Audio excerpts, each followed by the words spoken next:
আমি শতরূপের কাছেই আসি। শতরূপ, যে সময় প্রতিরোধ হচ্ছে, যে সময় ব্যারিকেড ভাঙার চেষ্টা করছে যারা বহিরাগত তারা, এবং পুলিশ আটকানোর চেষ্টা করছে, সেই সময় ডিওয়াইএফআই এর পতাকা দেখা গেছে ভিডিওতে।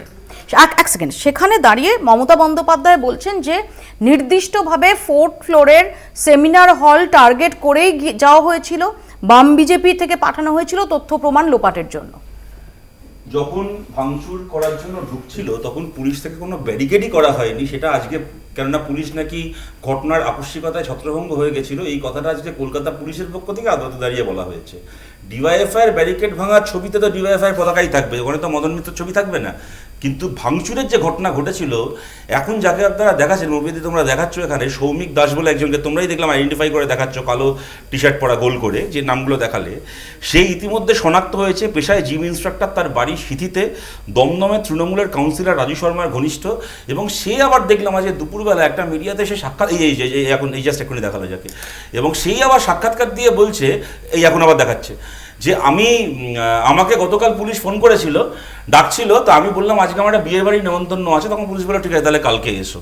মানে এইটা হচ্ছে এখন কলকাতা পুলিশ যে গতকাল থেকে পাত্রচাইয়ের বিজ্ঞাপন দিচ্ছে না ওদের ফেসবুক পেজে, কিছু মুখকে গোল গোল করে, এই পাত্রগুলোকে চাই আমাদের, ওই পাত্রচাইয়ের বিজ্ঞাপনে কলকাতা পুলিশের রিলিজ করা ছবিতেও যাদেরকে দেখা যাচ্ছে, হয় তাদের রাজনৈতিক পরিচয় এখন অব্দি আইডেন্টিফাইড নয়, অথবা আইডেন্টিফাইড তারা তৃণমূল কংগ্রেসের কর্মী, তারা না কেউ রাম না কেউ বাম, সবকটা হচ্ছে মমতা ব্যানার্জির পোশাক হাম। কিন্তু শতরূপ, এই আরজিকর দখলের ডাকটা তো বামেদের তরফ থেকে দেওয়া হয়েছিল না, আরজিকর দখল হবে বলে এরকম কোনো ডাক দেওয়া হয়নি।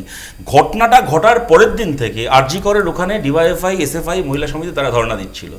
ঘটনাটা হচ্ছে 14 তারিখ রাত্রিবেলা গোটা বাংলা জুড়ে প্রায় 500-700 জায়গাতে, তার বেশিও হতে পারে, মানুষ বিশেষ করে মহিলারা তারা রাস্তায় নেমেছিলেন। কোনো একটা জায়গাতেও কোনো অশান্তি হলো না, খালি আরজি করে হলো। তার কারণটা হচ্ছে বাংলার আর কোনো জায়গা ক্রাইম সিন নয়, যেটা তোমরা সঠিকভাবে এখানে চিহ্নিত করলে, বা যে প্রশ্নটা তুমি করলে, সব জায়গা থেকে প্রশ্নটা উঠছে। এই যে ভিডিওয় শোনা যাচ্ছে, চল সেমিনার রুমে আমরা যাই, সেমিনার রুমটাকে ভাঙবো, চল সেমিনার হলে চল, ক্রাইম সিনটাকে ভাঙচুর করা। এর আগে আমরা দেখেছি এত বড় ঘটনা ঘটার পরে হঠাৎ করে উল্টো দিকের ঘর সংস্কারের কাজ শুরু হয়ে গেল। ডিওয়াইএফআই কর্মীরাই খবর পেয়ে ধর্ণামঞ্চ থেকে গিয়ে সেখানে ঝামেলা করে, তারপর সাংবাদিকরা গিয়ে প্রশ্ন করা শুরু করলেন, সাংবাদিকদের ক্যামেরার সামনে, ডিওয়াইএফআই কর্মীদের বাধা দেওয়ার সামনে, এবং রেসিডেন্ট ডাক্তারদের একটা অংশ আপত্তি করলো, তখন সেই ভাঙার কাজ বন্ধ হলো। চেস্ট মেডিসিনের তারপরে যিনি ওখানকার দায়িত্বে, তিনি দেখলাম মিডিয়াকে বলছেন যে না, ভাঙচুর শুরু হয়ে গেছিল, কারা ভাঙচুর করতে বলেছে আমাদের, মানে কারা রেনোভেশনের অর্ডার দিয়েছে আমাদের কাছে তথ্য নেই। ঘটনাটা কি মৌপিয়া দিয়ে একটা 5 বছরের বাচ্চাও বুঝতে পারছে।